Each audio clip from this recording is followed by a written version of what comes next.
حضور نے فرمایا ہے امام جعفر صادق امام اعظم ابو حنیفہ دے شاگرد ہیں اور ائمہ اہل بیت دے وچوں ہیں۔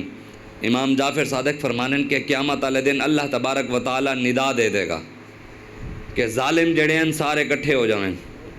اللہ ندا دے گا کہ کی ہن ظالم سارے کٹھے ہو جان۔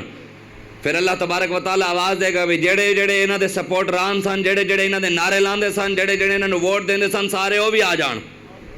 پھر رب ندا دے گا جڑے انہاں ظالماں نوں لکھن لئی قلم دیندے سن وہ بھی آ جان۔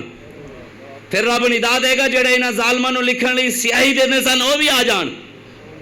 اے سارے نوں رب کٹھا کرے گا۔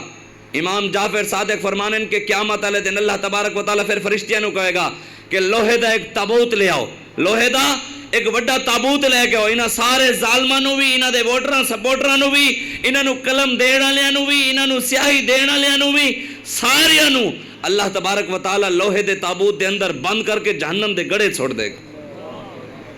ایتے امام موسیٰ کاظم نے فرمایا ہے، آپ نے فرمایا جیڑا بندہ ظالم واسطے دعا کردا ہے، ہن جیڑا بندہ عمران واسطے دعا کرے انہاں نوں ہن عمران خان نوں لوگ نبی بڑے کھڑے۔ فَبِأَيِّ آلَاءِ رَبِّكُمَا تُكَذِّبَانِ، اس آیت کا ترجمہ عمران نے ہوتے کر دیتا ہے کہ ہم عمران کی اور تم عمران کی کون کون سی نعمتوں کو جھٹلاؤ گے۔ رمضان دا مہینہ ہے،